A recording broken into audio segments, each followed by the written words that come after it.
Ethanol मिला E20 petrol सस्ता क्यों नहीं है? जब 20% सस्ता इथेनॉल मिलाकर E20 पेट्रोल बनाया जा रहा है तो देश के आम आदमी को इसका फायदा क्यों नहीं मिल रहा? क्या तेल कंपनियां इथेनॉल ब्लेंडिंग से मुनाफा कमा रही हैं या सच कुछ और है? संसद में सरकार ने इथेनॉल की खरीद दर 21,300 करोड़ के घाटे और पश्चिम एशिया संकट के बीच सस्ते पेट्रोल का पूरा सच सामने रखा है। नमस्कार, आदाब, मैं हूं फरीद अली और आप देख रहे हैं हमारा खास शो क्लियर कट। सरकार ने संसद में साफ कर दिया है कि इथेनॉल मिला हुआ पेट्रोल यानी E20 को सस्ता बेचने का कोई इरादा नहीं है। पेट्रोलियम एवं प्राकृतिक गैस राज्य मंत्री सुरेश गोपी ने लोकसभा में एक सवाल के जवाब में बताया कि इथेनॉल ब्लेंडिंग प्रोग्राम तेल कंपनियों का मुनाफा बढ़ाने के लिए नहीं बल्कि देश की ऊर्जा सुरक्षा मजबूत करने, कच्चे तेल के आयात पर निर्भरता घटाने, किसानों को अच्छा दाम देने और विदेशी मुद्रा बचाने के लिए चलाया जा रहा है। यही वजह है कि इथेनॉल सस्ता होने के बावजूद पेट्रोल की कीमत में सीधे उतनी कटौती नहीं होती। आइए डिटेल में आपको बताते हैं कि पेट्रोल के दाम को लेकर सरकार ने क्या क्या बताया है। पहला, इथेनॉल खरीदना भी सस्ता नहीं। संसद में दी गई जानकारी के मुताबिक मौजूदा इथेनॉल सप्लाई ईयर 2025-26 में तेल कंपनियों के लिए इथेनॉल की खरीद कीमत जीएसटी और ट्रांसपोर्ट खर्च मिलाकर करीब 71 रुपए प्रति लीटर बैठती है। तीनों बड़ी सरकारी तेल कंपनियों IOCL, HPCL और BPCL के लिए ये लागत लगभग बराबर है, यानी 71.10 से 71.21 रुपए प्रति लीटर के बीच। अलग अलग कच्चे माल से बनने वाले इथेनॉल की कीमत भी अलग अलग है। गन्ने के रस या चीनी से बना इथेनॉल सबसे महंगा, करीब 65.61 रुपए प्रति लीटर पड़ता है, जबकि सी हैवी मोलासेस से बना इथेनॉल सबसे सस्ता, लगभग 57.97 रुपए प्रति लीटर का है। मक्के से बनने वाला इथेनॉल सबसे महंगा है, ये करीब 71.86 रुपए प्रति लीटर पड़ता है। इन सभी को मिलाकर औसत कीमत करीब 66.61 रुपए प्रति लीटर निकलती है। दूसरा, पेट्रोल की कीमत सिर्फ एथेनॉल से तय नहीं होती। सरकार ने बताया कि पेट्रोल की खुदरा कीमत सिर्फ एथेनॉल की लागत देखकर तय नहीं की जाती, इसमें कई और चीज़ें भी जुड़ती हैं, जैसे अंतर्राष्ट्रीय बाजार में कच्चे तेल का भाव, डॉलर के मुकाबले रुपए की कीमत, माल ढुलाई का खर्च, टैक्स और कंपनियों का परिचालन खर्च। यानी इथेनॉल सिर्फ एक हिस्सा भर है, पूरी कीमत तय करने में और भी कई फैक्टर काम करते हैं। तीसरा, तेल कंपनियों को हो रहा नुकसान।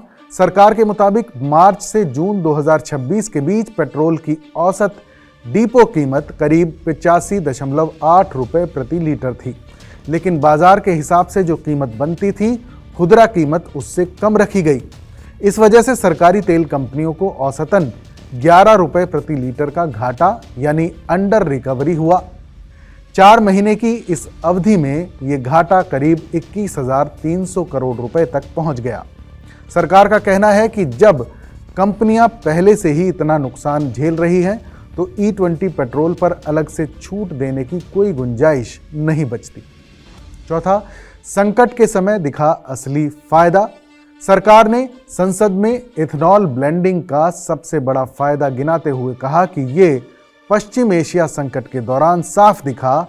ये संकट 28 फरवरी 2026 से शुरू हुआ और अभी भी जारी है। इस दौरान जलडमरू मध्य यानी स्ट्रेट बंद होने से आपूर्ति और कीमतों दोनों पर संकट खड़ा हो गया था। इस दौरान वैश्विक स्तर पर कच्चे तेल की कीमतें 70 से 80% तक बढ़ गईं, लेकिन भारत में पेट्रोल की कीमत सिर्फ 7 से 8% ही बढ़ी।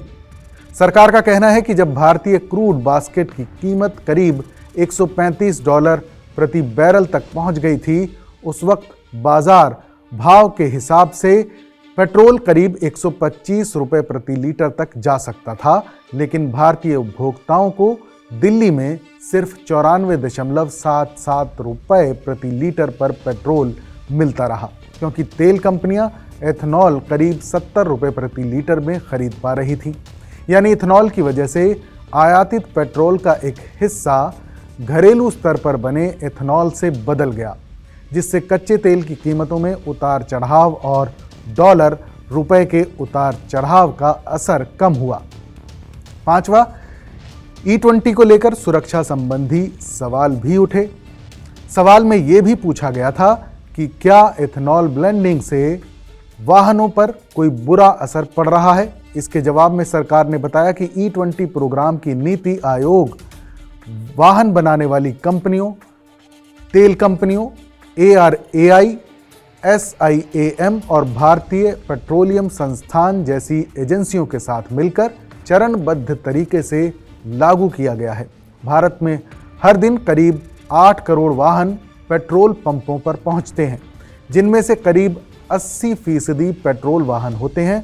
सरकार के मुताबिक 20 करोड़ से ज़्यादा दोपहिया और 3 करोड़ से ज़्यादा पेट्रोल कारें लंबे समय से E20 पर चल रही हैं और अब तक इंजन खराब होने या गाड़ी बंद होने की कोई पुख्ता शिकायत सामने नहीं आई है।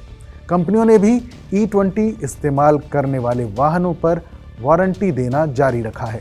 कुल मिलाकर सरकार का रुख ये है कि एथनॉल ब्लेंडिंग को सस्ते पेट्रोल की स्कीम की तरह नहीं देखा जाना चाहिए, बल्कि इसे ऊर्जा सुरक्षा, कीमतों को स्थिर रखने और किसानों की मदद करने में लगाया गया एक दीर्घकालिक निवेश माना जाना चाहिए। साफ है कि सरकार एथनॉल ब्लेंडिंग को किसी डिस्काउंट स्कीम की तरह नहीं, बल्कि देश की ऊर्जा सुरक्षा और क्रूड ऑयल के झटकों से बचाने वाले कवच की तरह देख रही है। लेकिन सवाल ये भी है कि जब अंतर्राष्ट्रीय बाजार में क्रूड के दाम गिरते हैं, तब उस राहत का कितना हिस्सा आम जनता की जेब तक पहुंचता है। क्लियर कट में फिलहाल बस इतना ही। इस खबर को लिखा मेरे सहयोगी देवेश कुमार पांडे ने। इस पर आपकी क्या राय है, हमें कमेंट करके ज़रूर बताइएगा। बाकी देश और दुनिया से जुड़ी तमाम बड़ी खबरों के लिए देखते रहिए TV9 भारतवर्ष। धन्यवाद।